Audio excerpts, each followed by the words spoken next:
Big Tin Can is the world's leading sales learning and enablement platform that delivers the onboarding and training, preparation, coaching, customer engagement, and follow-up and insights that modern businesses need to win. Welcome to the Sales Influence Podcast, where we talk about finding the why and how people buy. I'm your host, Victor Antonio. Thank you for joining me. Thank you for lending me those ears. And if you're watching this on video, your eyeballs are always greatly appreciated. Today, I have the one and only Mark, the sales hunter here. Mr. Mindset, Mr. Mind for Sales. Mark, how are we doing, man? I'm doing great. How is Mr. Victor Antonio? Victor Antonio is hot as hell here in Georgia. Is what I'm telling you right now. It is so humid here, Mark. I got the AC cranked up right now. It's like 8:30 in the morning, 8:15, and I got this AC just cranked down already because it's just hot. Where are you based out of, Mark? Well, we're in Dallas, Texas now, and it's hot, but it's not humid. So thank goodness. Yeah. Keep that humidity out. You got that dry heat. You got that dry heat, right? Yeah, but still, when it's 106, it's still an oven, okay? Now, you used to live in Nebraska, right? Cornhusker State. Yep. I used to live in Nebraska. Why'd you move out, by the way? Well, it's called a better airport, okay? But no, that's true because that's why we moved to Atlanta, because of the airport. Right. I mean, we can drop the mic right there, but a whole host of reasons. Got kids here. We raised our, we weren't from Nebraska. We moved there from Jersey. That's a whole separate story. Oh, wow. We raised the kids and then they went off to college and they never came back. So guess what? Mom and dad got to move. So, Gotcha. Got to do that. We would do the same thing. I think we would do the same thing. I wanted to ask you about Outbound coming up this September. Outbound Conference. Go to outboundconference.com. Mark will be there. I'll be there. Jeb Blunt will be there. Anthony Narino will be there, and a host of other speakers. Hey, Mark, give these folks because you've had more history with Outbound than I have. Give these folks your 30-second to 1-minute pitch of why they should go. Well, there's a reason why people come back year in and year out. I mean, the percentage of tickets that get purchased every year by people who came the year before, that says something. That says that there must be really new, relevant content being shared every year. 2, there's actionable things that people can do from it. And the networking. I mean, I'm always amazed at the number of people who I see one year and I go, hey, how's that job working out for you that you were at last year? Oh, guess what? I met somebody at Outbound and I got a better job offer. It is a great networking event. I've noticed. And the other stories I often hear is like, did this, did that, from what I learned here, started doing well. And I'm not talking about, 0 to million. I'm just saying, I'm starting to make a little more money. I'm trying to close a couple of more deals here and there. And I think that's actually pretty cool. So anyway, go to outboundconference.com. If you enter, what is it, Mark or Hunter 10? What's your Mark code? 10. Mark 10 or Victor 10 if you like me better, which you should. Then enter those codes. Hey, excuse me, this podcast can end right now. So just saying. So anyway, this show would be nothing without a guest. Oh, wait a minute. No, that is correct. I could talk to myself. That would be kind of schizophrenic. You've done that before. I have. Oh, that's right. You've seen that. Hey. So go ahead. That was, by the way, I have not looked at, by the way, when Mark is talking about, I did a presentation, I think the first of its kind, which was a presentation within a presentation, whereas I actually do a presentation and then I narrate. I step outside my presentation on another microphone and actually narrate my own presentation. I have not looked at that video yet. Can you believe that? And you did that at Outbound. See, that's another reason why people need to show up at Outbound, because you never know what's going to happen. Yeah, we got some great speakers. We got some new speakers coming in, great content. I'm looking forward to a few. Daniel Disney, I'm looking forward to meeting him live. Luigi Prestinenzi, another guy I'm looking forward to meeting and talking to and listening to. Luigi's doing some great things. So Luigi's like, real tactical, grinder, man. So his stuff is going to be great. So outboundconference.com, check it out. Mark 10, Victor 10, take your pick. But hey, Mark, before we got started in this interview, you were talking about, and I hope you don't mind me mentioning this, we won't mention any names, but you said you're working with a company and they have a product and they keep trying to perfect the product before they actually launch it. And we talked about how marketing is really the most important thing. Can you talk, without mentioning the company's name or giving anything away, can you talk about what's going on? Like, that would be a great case study, right? Of somebody who's, fear of launching. Well, we see this time and time again. We see this even in prospecting, right? I mean, people, I'm going to take a side trip just for a second. People say, oh, I got a prospect. What do? They spend all day getting ready to prospect, but they never actually prospect. And it's the same thing with developing products. This particular company, it's a software, it's a SaaS product, software as a service, and the founder wants to keep perfecting before they roll it out. They got a few users, but you never really find out what the market is worth and what the product is worth until you launch it. You got to get it out there. And perfection's great, but perfection stalls out so much. You and I subscribe to the same theory. Just pick up the phone and make the call. Just engage. And that's what there's only one activity that's going to get you the customer feedback, and that's marketing. Get it out there in the marketplace.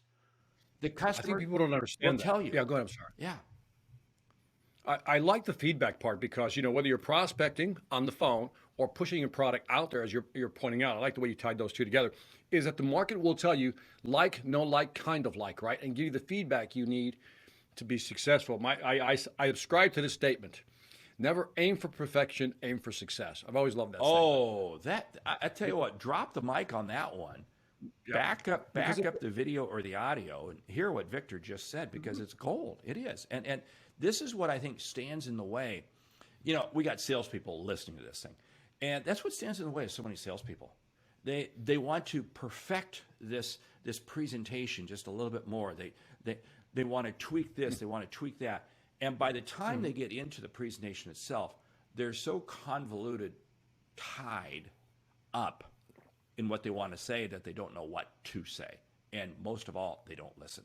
And as a result, I've seen people, Mark, focus so much on the presentation, they actually forget about the outcome of the presentation. Talk about that. Without a doubt. Because, how many times, you and I both come out of corporate roles that you saw marketing departments perfect the color, that color or that font.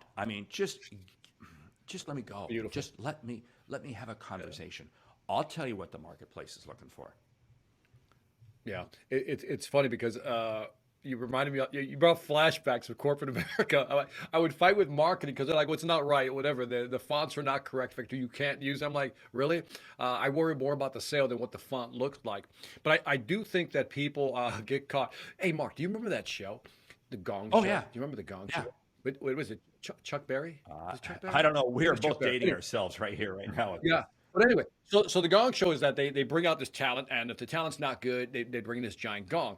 And there was this guy who played the trumpet. By the way, this goes to your marketing and prospecting statement about never getting to it. And there was a guy, I forgot his name, but he would have a trumpet.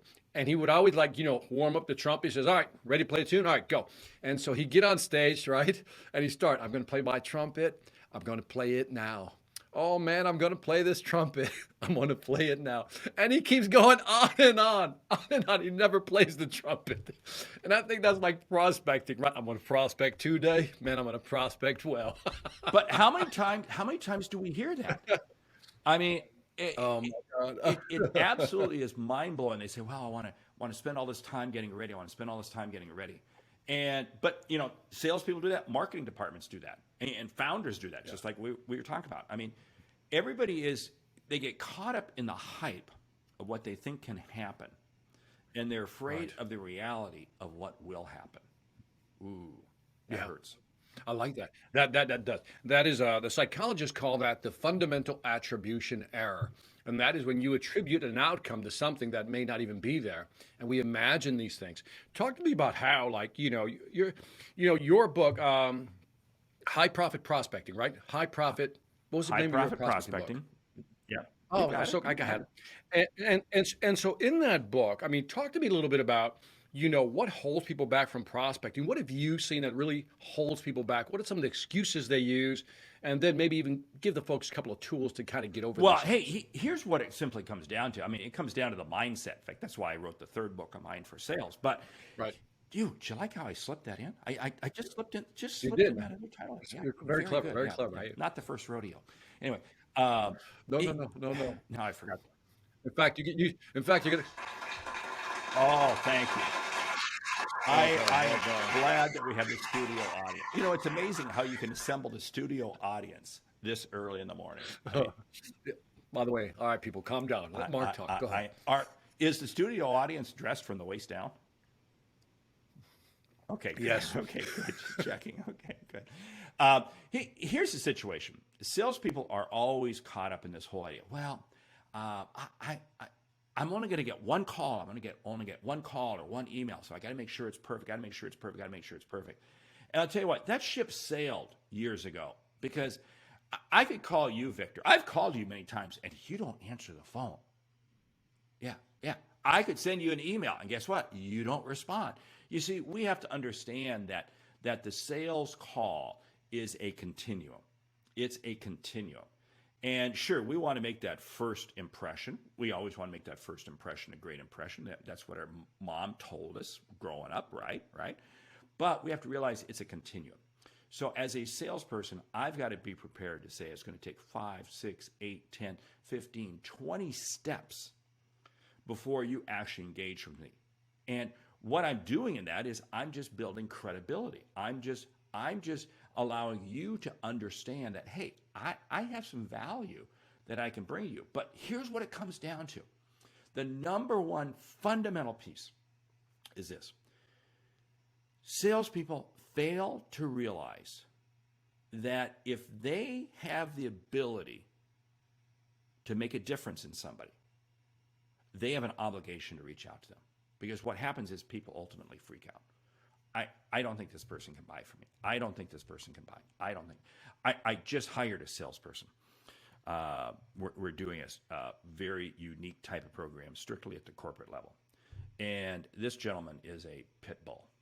I mean, because he subscribes us. He says, I know we can make a difference in these companies. It's my obligation to reach out to them. I'm going to keep reaching out to them until I get them to invest the money with us because I know we can. I love that mindset, by the way. And that's the mindset. I mean, that's the mindset. If you don't have that mindset, guess what? You send one email. Oh, they didn't respond. They must not be interested. Or I left them 3 voicemails. No, I've got to engage. But by the way, so let's slow down because you say something. It's important but yet subtle. Is that a correlated statement? They didn't call back, therefore they're not interested. They draw this causal conclusion to something that has nothing to do with one or the other. So they didn't return my call, therefore they're not interested. And people do this all the time.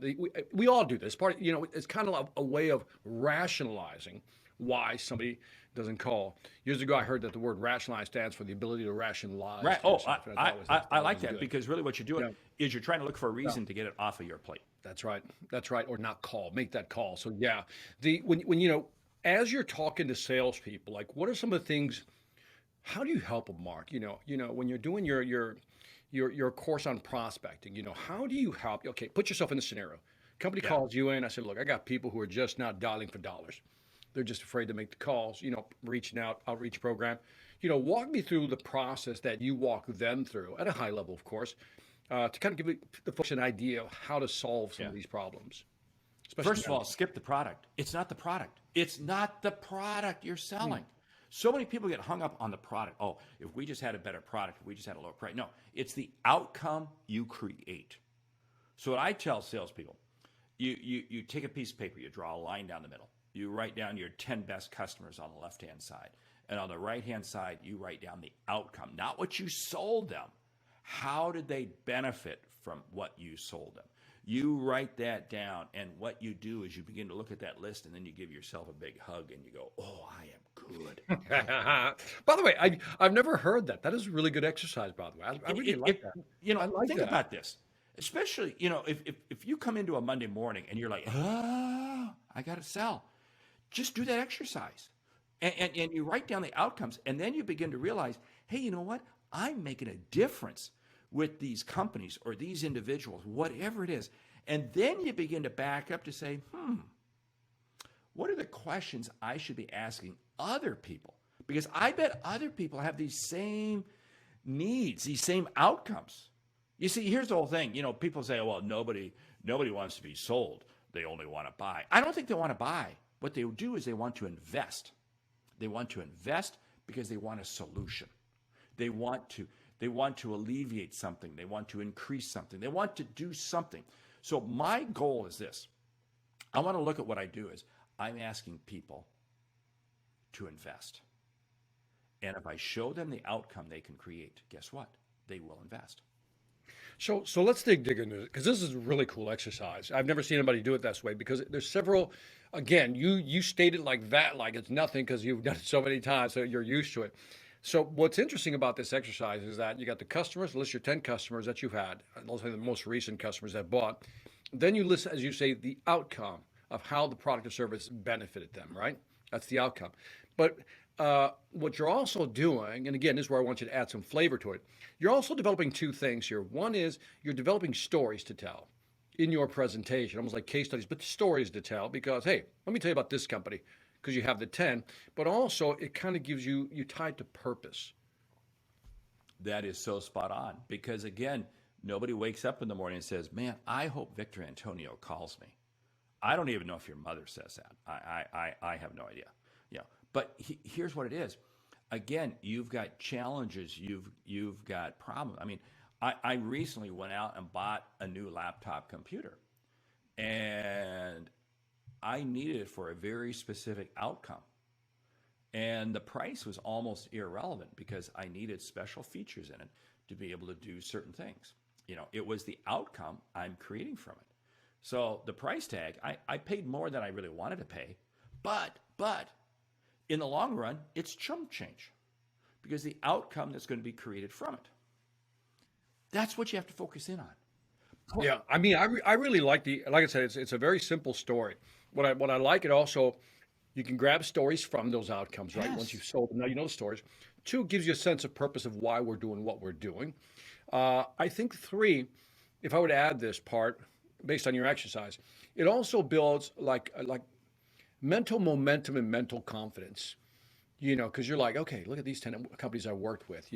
Add some flavor to that part. That is huge because I'll tell you what, you see, I have determined the outcome of every sales call before I go into it based on my mindset.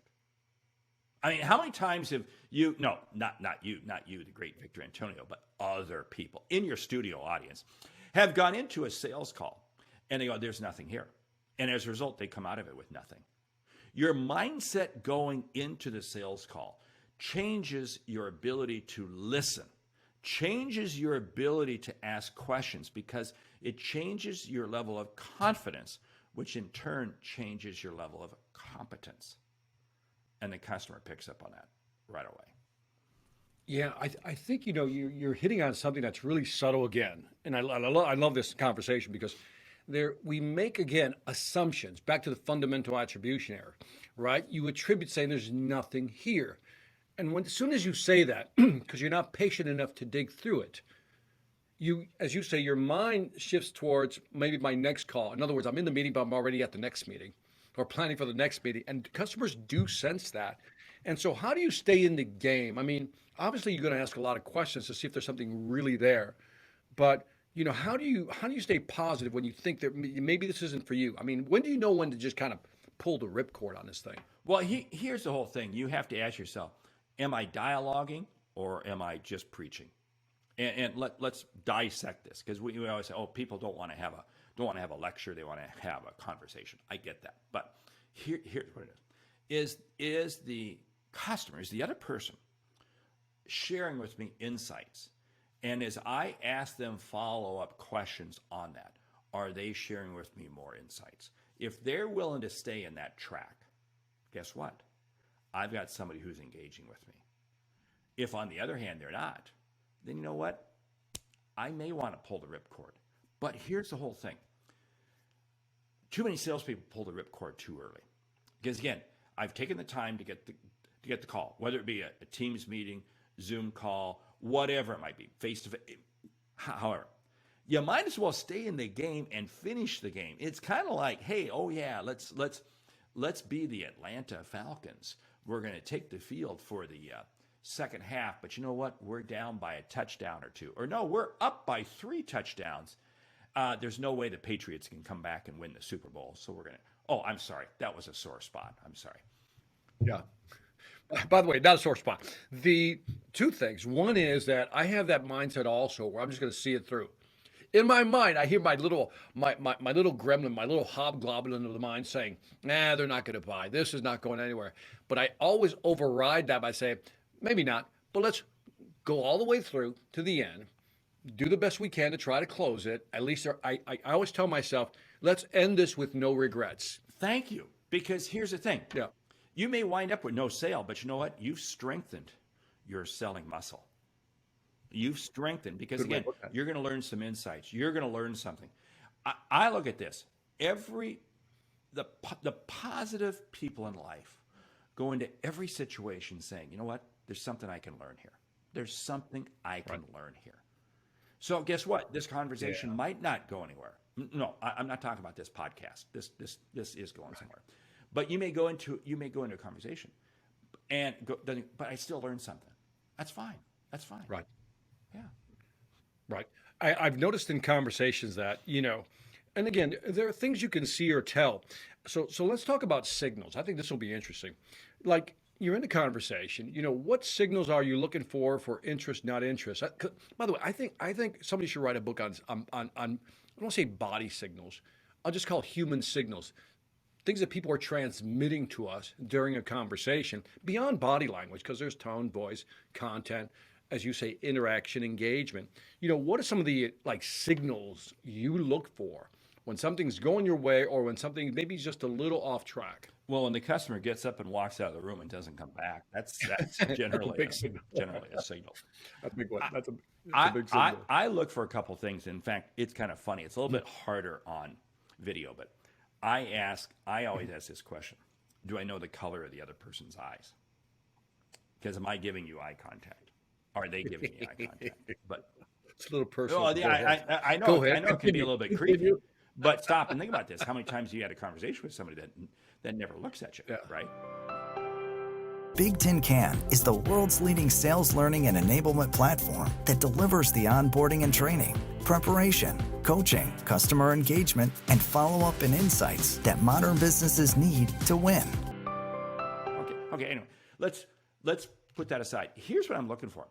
I'm looking for whether or not we get into 2 and 3 and 4 levels deep with questions.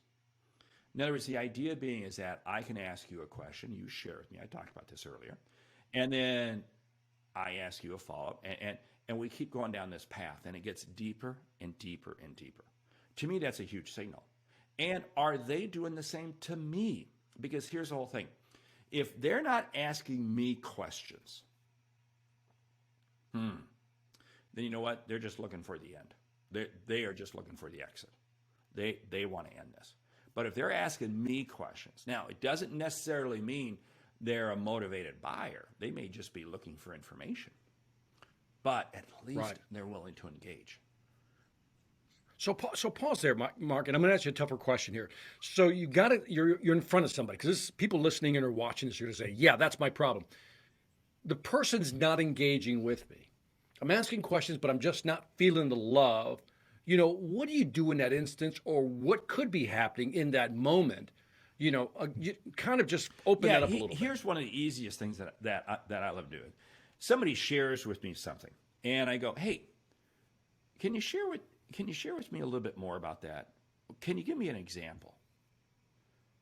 Walk me through what that means in your business."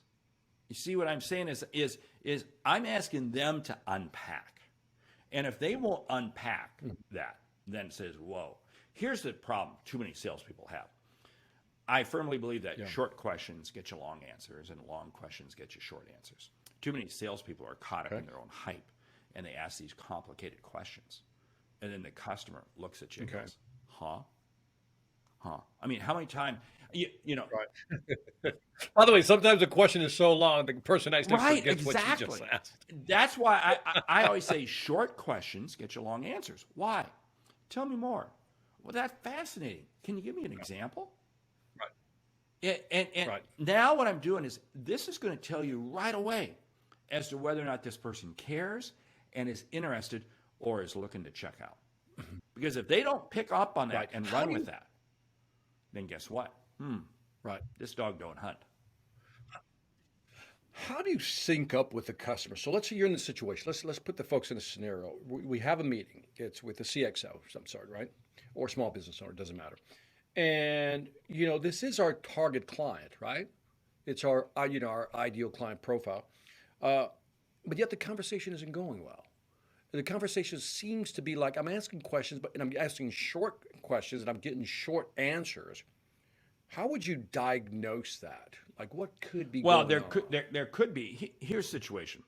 There could be something else going on that this person is dealing with, and guess what? You're just caught in the crossroads. The example I like to use is you could be driving your car and you got a green light. You're going through the intersection, and a car runs the red light and T-bones you. You're totally in the right.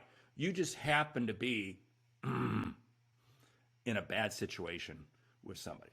So you could easily be in a situation. We've all had this. We've had people who call us and like, we're dealing with something else that's a little bit more important, and I got to get you off the phone. So that could be going on. And if that's the case, what I have to understand, and I have to be confident, understand is, I have to be able to take a step back and say, hey, tell me about what else is happening. What else is going on here in the business? But when you ask that question, Mark, sometimes people don't want to open up. And by the way, it's a great question you're asking. It's a great question you're asking. But this is what I've learned to do, and it's taken me a while to get there because it requires a little calmness. And that is, I've learned to challenge people when they're not responding. When they're not Yeah. responding, they give me the yes, no. How do you do you do that? And if so, how do you do it? Yeah, here's the thing. The further up the food chain the person is, the more the right you have to challenge. This actually runs counter to what a lot of people say. Oh, they're at the CEO position. I got to kiss the ring. No. You got to play at their level. You have to play at their level, and you have to be willing to push back. So I'm going to push back. Hey, is it? In fact, I had this situation recently. I was dealing with the CEO of a company, and I could tell that she was not engaged with me. Okay, now slow the movie down. Why was she not? How could you tell? She was not giving me any kind of response. I knew from her other relationships with other people, first time I talked with her, that she was an engaging person, and she was not engaging with me. It was just not happening. And I just simply said, hey, great catching up with you. We'll have another conversation somewhere down the road. And I ended it. And it's fine. And sure enough, what I didn't realize was that she was about ready to go into a board meeting.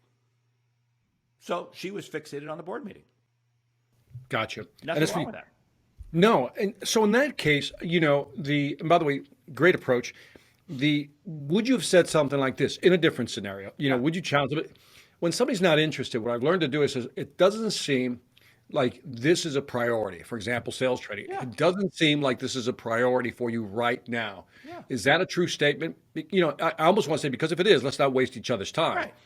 And I've learned that question right there. If it's not a priority, let me know. Usually provokes one of two things, which is obvious. It's very binary. No, Victor, it is a priority. Okay, then what seems to be holding you back from this conversation? I feel like you're not engaged. Is it the product or service, whatever it may be?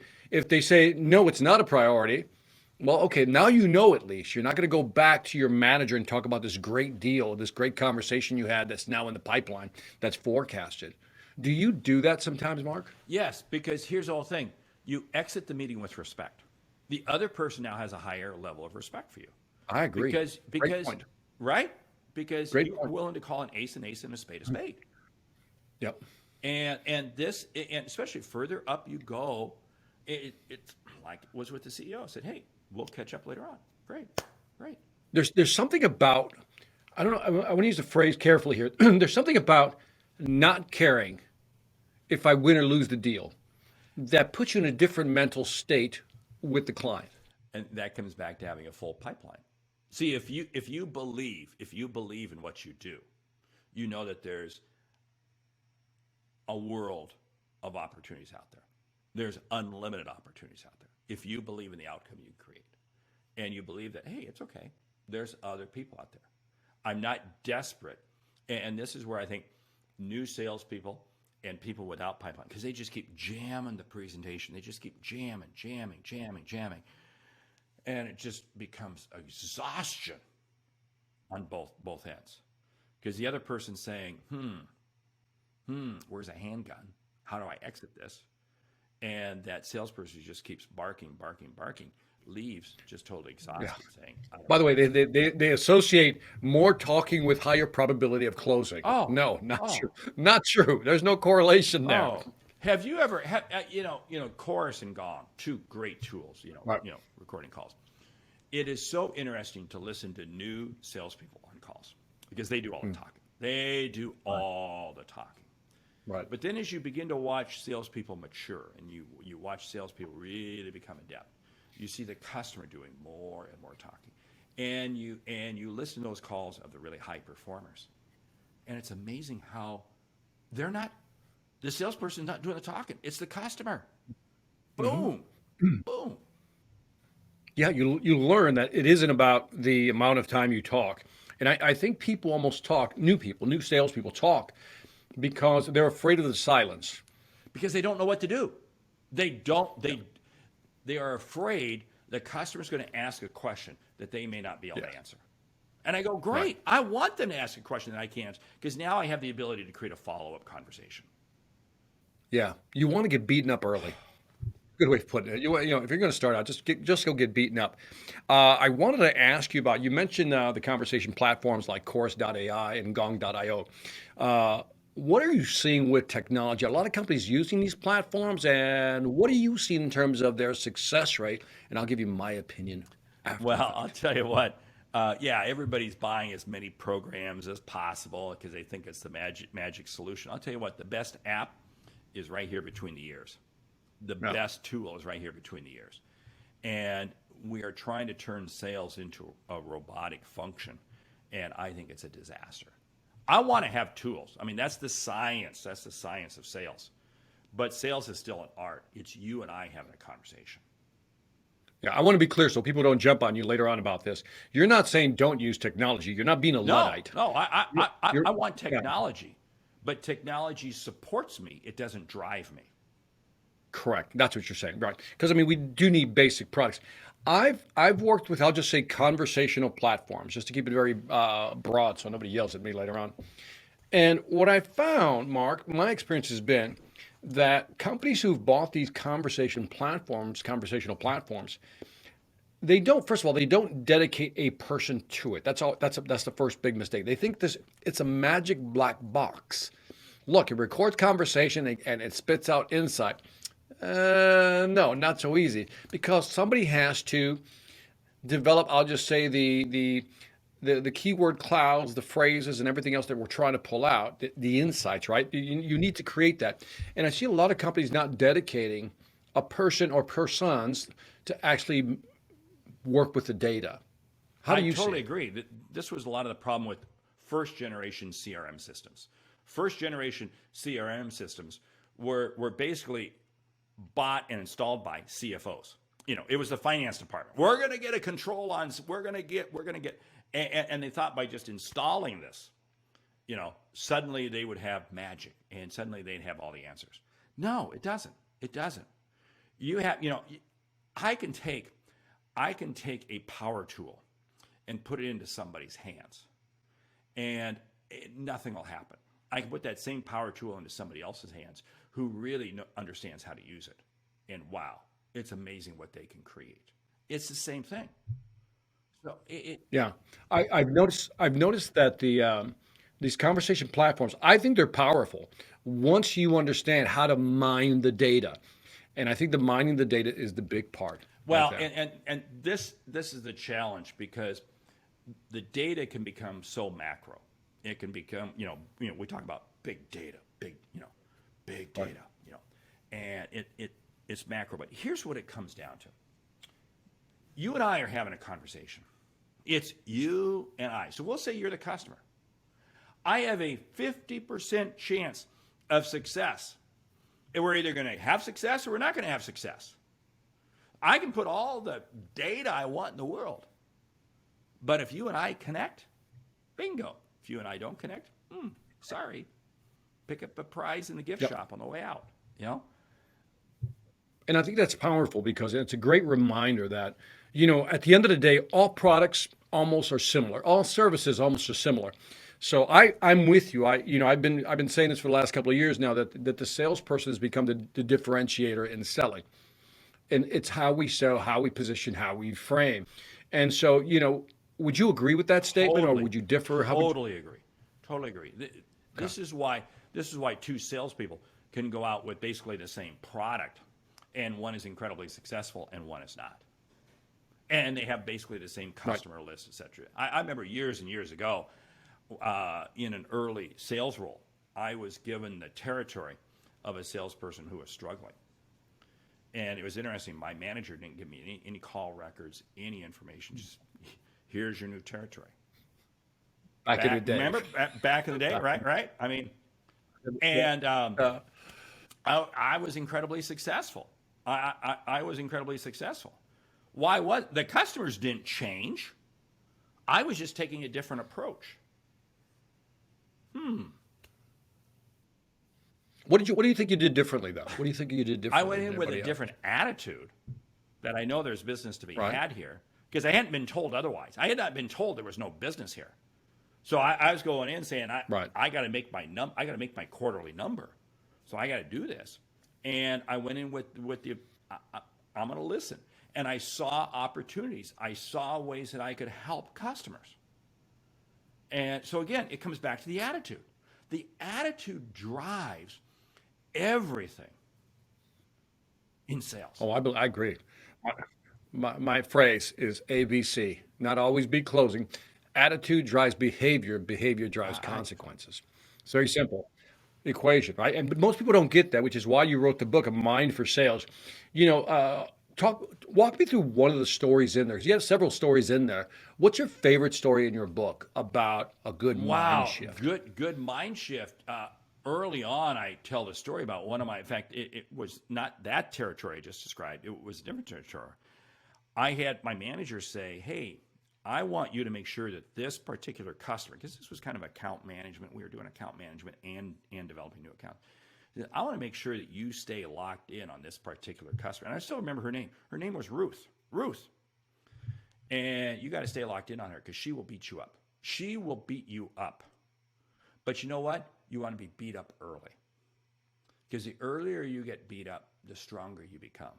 And initially when I was told that, I go, whoa, this is not good.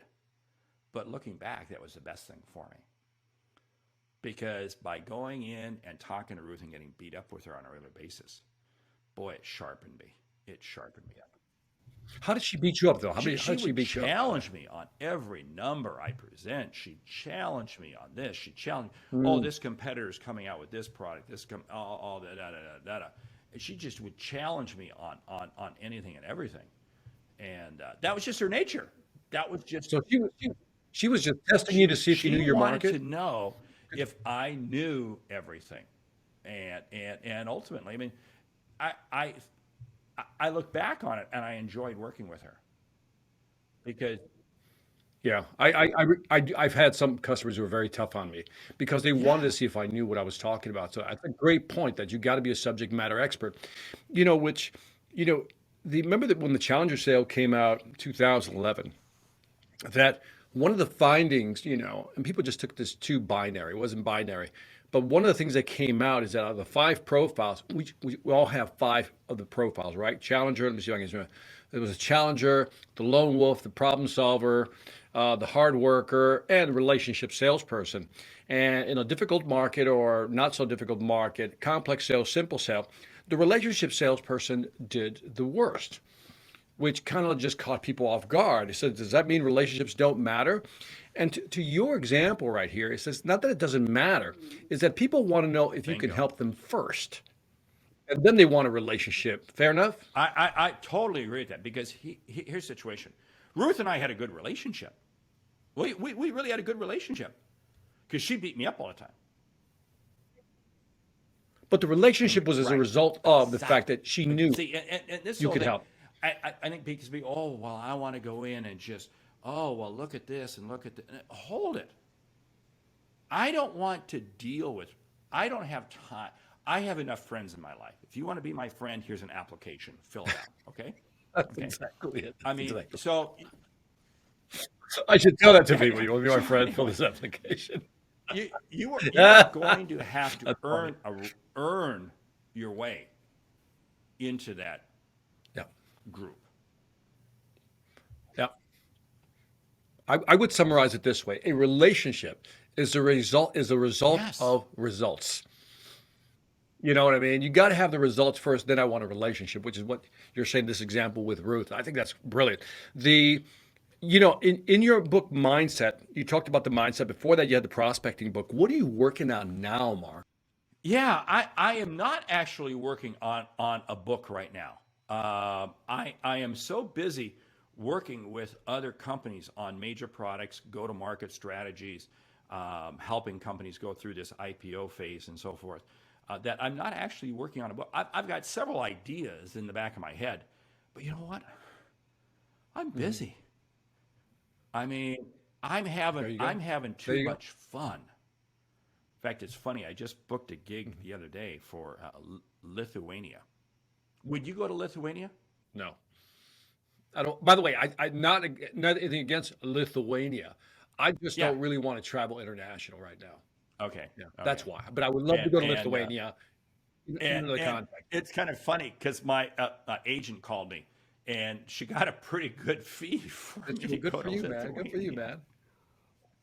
And I, you and I have had this conversation about world travel. Yeah. I mean, you've Yeah. traveled the world, I've traveled the world, and you travel the world to enjoy it. I travel because there's a gig, and then I got to get Yeah. back. Well, no, no. I usually got to do the gig also. I think I've only have one. I only booked one this year so far. That's October in Malaysia for the BNI group, the Business Network International, which is a Yeah, huge organization, which is up. huge, So I huge. got a good fee there, and if I do well there, there's going to be some subsequent business. But that's the only international trip I have. So good for Lithuania, man, to have you out there. That's cool.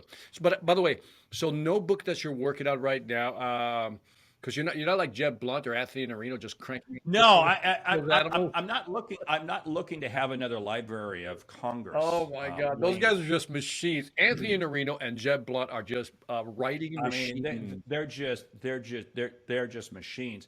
And again, you know what?